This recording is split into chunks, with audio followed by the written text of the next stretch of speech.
વડાપ્રધાન શ્રી નરેન્દ્રભાઈ મોદીએ જણાવ્યું છે કે છેલ્લા એક દાયકામાં સુશાસનને મોડેલ બનાવીને એકતાની દોરને વધુ મજબૂત કરવામાં આવી છે અને ભેદભાવની સમસ્યા દૂર કરવામાં આવી છે.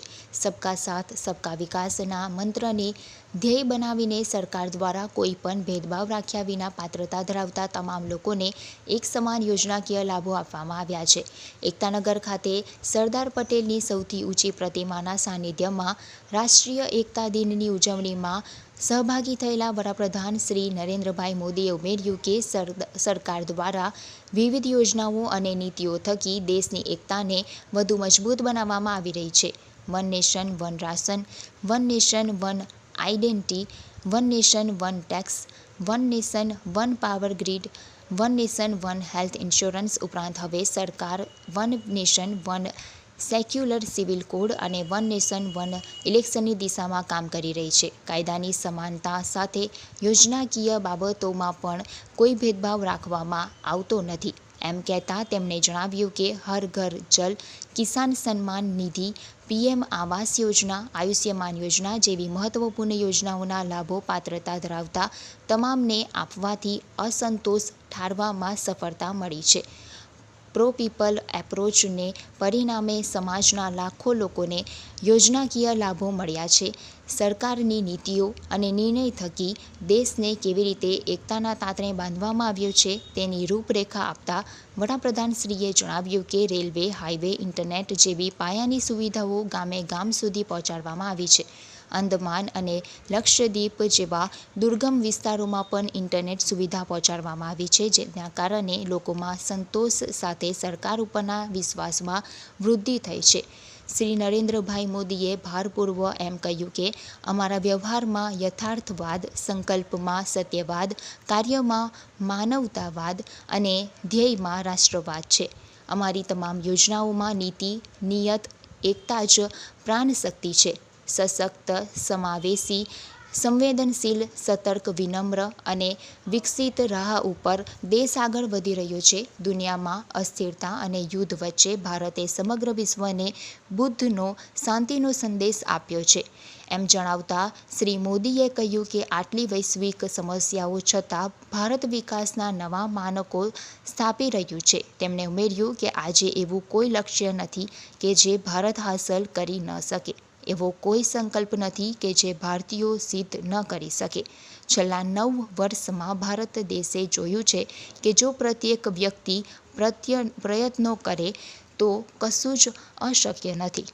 સરદાર સાહેબની પ્રેરણાથી આપણે તમામ ઇચ્છિત લક્ષ્યો પાર પાડીશું.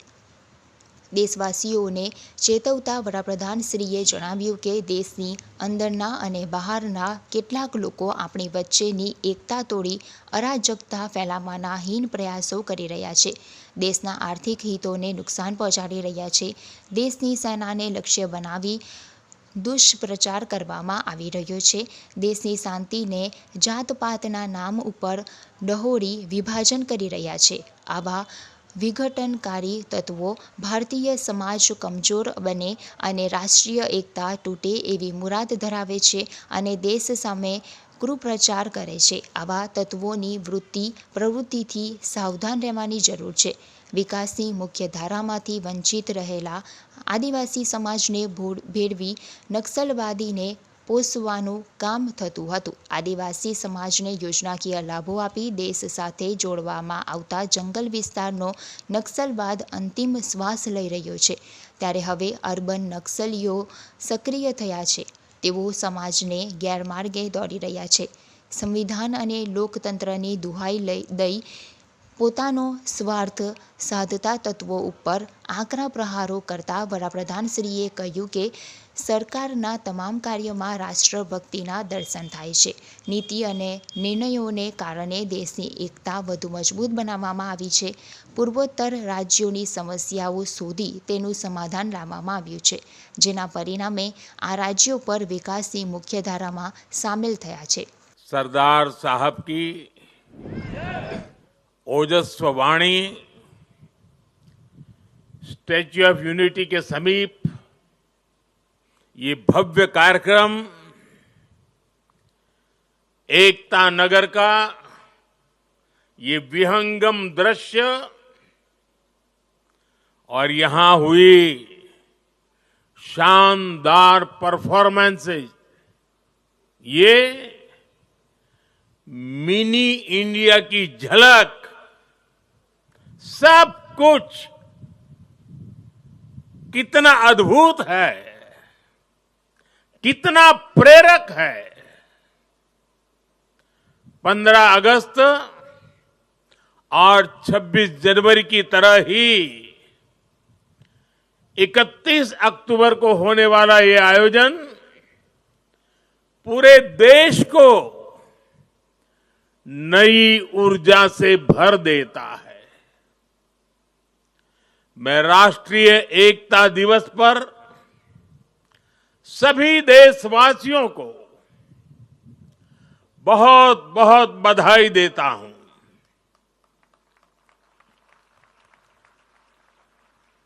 साथियों, इस बार का राष्ट्रीय एकता दिवस अद्भुत संयोग लेकर आया है। एक तरफ आज हम एकता का उत्सव मना रहे हैं, वहीं दूसरी तरफ दीपावली का भी पावन पर्व है। दीपावली दीपों के माध्यम से पूरे देश को जोड़ती है, पूरे देश को प्रकाशमय कर देती है। और अब तो दीपावली का पर्व भारत को दुनिया से भी जोड़ रहा है। अनेक देशों में इसे राष्ट्रीय उत्सव की तरह मनाया जा रहा है। मैं देश और दुनिया में बसे सभी भारतीयों को, भारत के शुभचिंतकों को दीपावली की अनेक अनेक शुभकामनाएं देता हूं।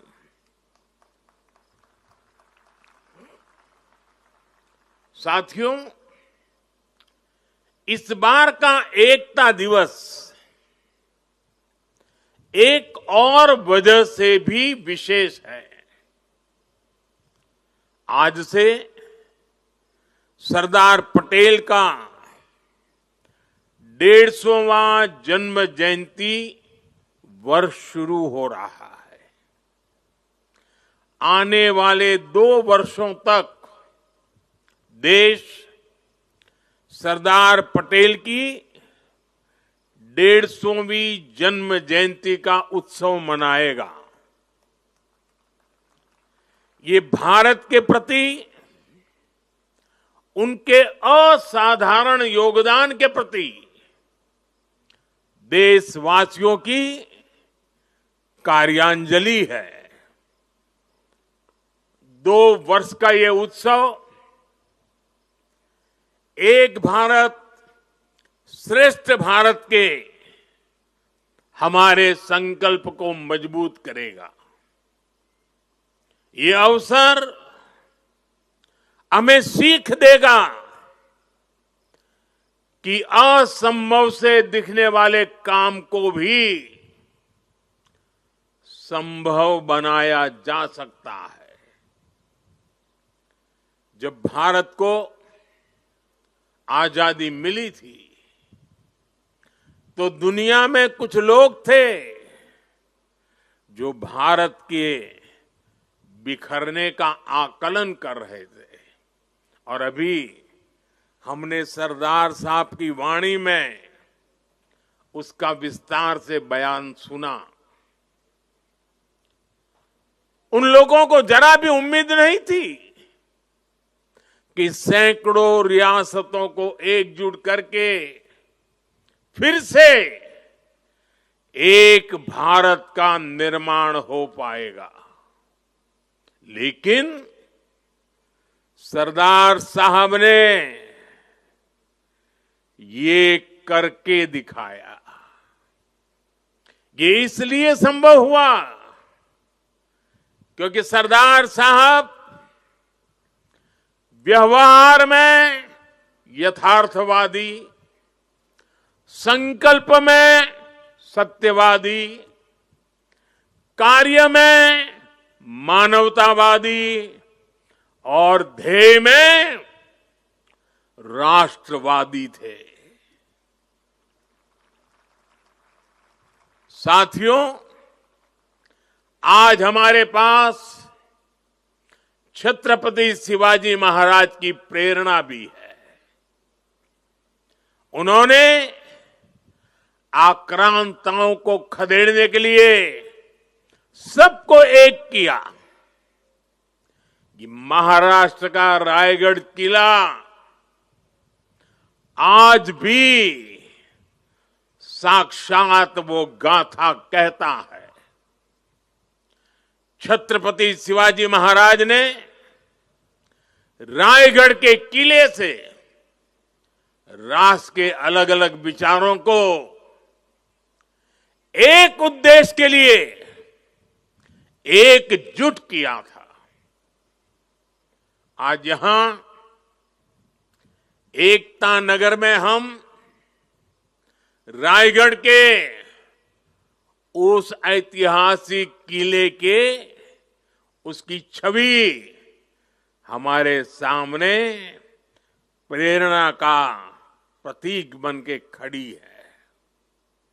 रायगढ़ किला सामाजिक न्याय, देशभक्ति और राष्ट्र प्रथम के संस्कारों की पवित्र भूमि रहा है। आज इसी पृष्ठभूमि में हम विकसित भारत के संकल्प की सिद्धि के लिए यहां एकजुट हुए हैं। साथियों, बीते 10 वर्ष तक भारत की एकता और अखंडता के लिए ये कालखंड अभूतपूर्व उपलब्धियों से भरा रहा है। आज सरकार के हर काम, हर मिशन में राष्ट्रीय एकता की प्रतिबद्धता दिखती है। इसका एक बड़ा उदाहरण है हमारा ये एकता नगर। यहां स्टैच्यू ऑफ यूनिटी है और इसके सिर्फ नाम में यूनिटी है ऐसा नहीं है, इसके निर्माण में भी यूनिटी है। इसको बनाने के लिए पूरे देश के कोने कोने से, देश के किसानों के पास से खेत में उपयोग किए औजार का लोहा पूरे देश से यहां लाया गया, क्योंकि सरदार साहब लोह पुरुष थे, किसान पुत्र थे। इसलिए लोहा, और वो भी खेत में उपयोग किए औजार वाला लोहा, यहां लाया गया। यहां देश के हर कोने से वहां की मिट्टी लाई गई है। इसका निर्माण स्वयं में एकता की अनुभूति कराता है। यहां पर एकता नर्सरी बनी है। यहां विश्व वन है, जहां दुनिया के हर महाद्वीप के पेड़ पौधे हैं। यहां चिल्ड्रन न्यूट्रिशन पार्क है, जहां पूरे देश की हेल्दी फूड हैबिट्स के दर्शन एक ही जगह पर होते हैं। यहां आरोग्य वन है, जहां देश की अलग हिस्सों की आयुर्वेद परंपरा का, पौधों का समावेश है। इतना ही नहीं, यात्रियों के लिए यहां एकता मॉल भी है, जहां देश भर के हैंडीक्राफ्ट्स एक ही छत के नीचे मिलते हैं। और साथियों, ये एकता मॉल सिर्फ यहीं पर है ऐसा नहीं, हम देश के हर राज्य की राजधानी में एकता मॉल के निर्माण को प्रोत्साहन दे रहे हैं। एकता का यही संदेश हर वर्ष होने वाली एकता दौड़ से भी मजबूत होता है। साथियों, एक सच्चे भारतीय होने के नाते हम सभी का कर्तव्य है कि हम देश की एकता के हर प्रयास को सेलिब्रेट करें, उत्सव उमंग से भर दे। ऊर्जा, आत्मविश्वास, हर पल नए संकल्प, नई उम्मीद, नए उमंग, यही तो सेलिब्रेशन है। जब हम भारत की भाषाओं पर बल देते हैं, उससे भी एकता की एक मजबूत कड़ी हमें जोड़ती है। नई राष्ट्रीय शिक्षा नीति में हमने भारतीय भाषाओं में पढ़ाई पर विशेष बल दिया है। और आप सबको पता है, और देश ने गौरव भी अनुभव किया, दुनिया भर में उसे उत्सव के रूप में बनाया गया। वो कौन सा निर्णय था? हाल में ही सरकार ने मराठी भाषा, बांग्ला भाषा, असमिया भाषा, पाली भाषा और प्राकृत भाषा, इन भाषाओं को शास्त्रीय भाषाओं का दर्जा दिया है। सरकार के इस फैसले का सभी ने दिल से स्वागत किया है। और हम हमारी भाषा को मातृभाषा कहते हैं। और जब मातृभाषा का सम्मान होता है ना, तो हमारी अपनी माता का भी सम्मान होता है, हमारी धरती माता का सम्मान होता है, और हमारी भारत माता का सम्मान होता है।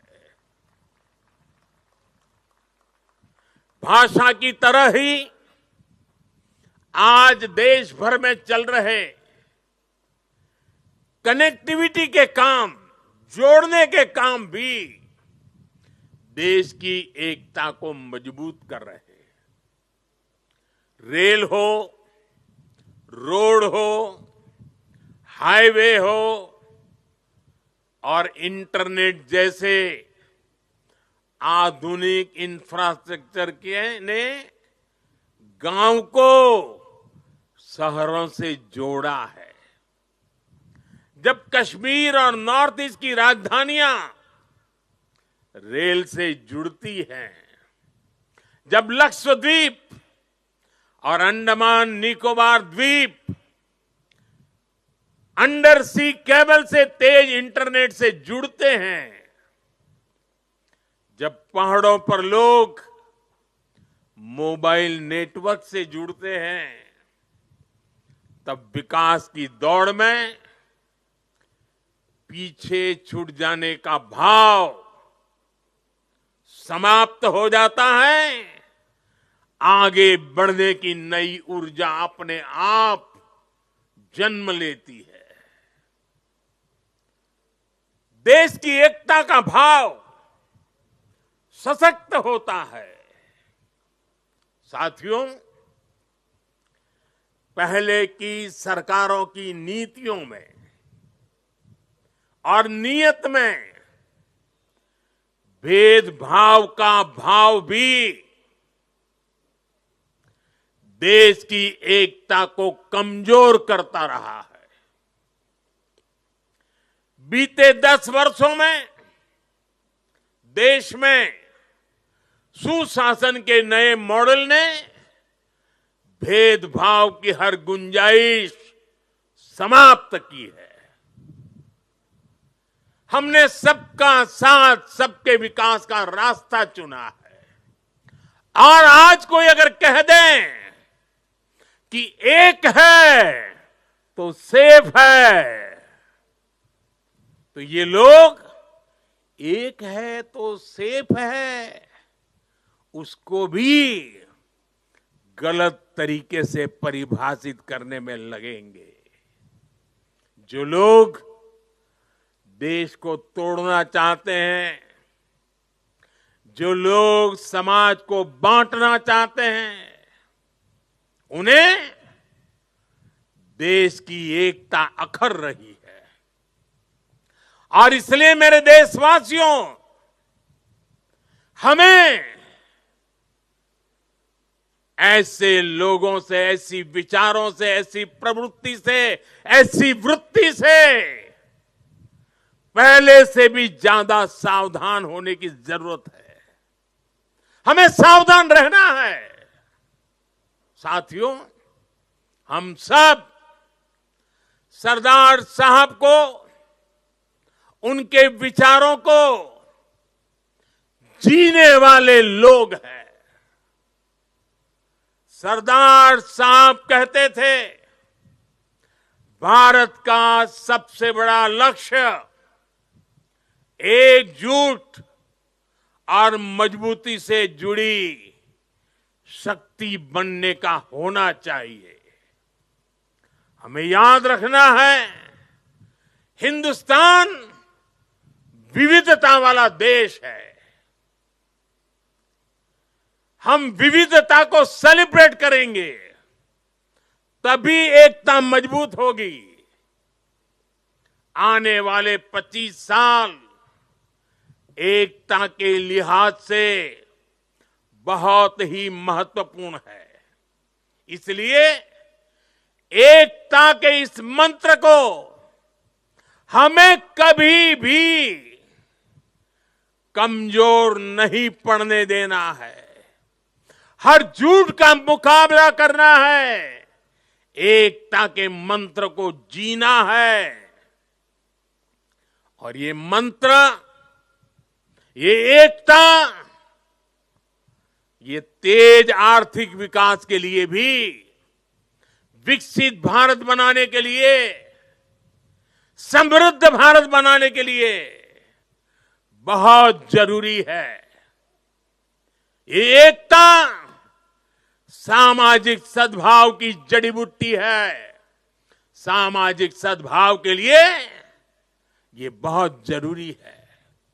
अगर हम सच्चे सामाजिक न्याय को समर्पित है, सामाजिक न्याय हमारी प्राथमिकता है, तो एकता सबसे पहली पूर्व शर्त है। एकता बनाए रखना है। ये बेहतर सुविधाओं के निर्माण के लिए बिना एकता को गाड़ी चल नहीं सकती है। ये नौकरी के लिए, निवेश के लिए एकता जरूरी है। आइए हम एक होकर एक साथ आगे बढ़े। एक बार फिर आप सभी को राष्ट्रीय एकता दिवस पर मेरी ढेर सारी शुभकामनाएं। मैं कहूंगा, सरदार साहब, आप सब बोलिए, अमर रहे, अमर रहे। सरदार साहब, सरदार पटेल, सरदार पटेल, सरदार पटेल। भारत माता की, भारत माता की, भारत माता की।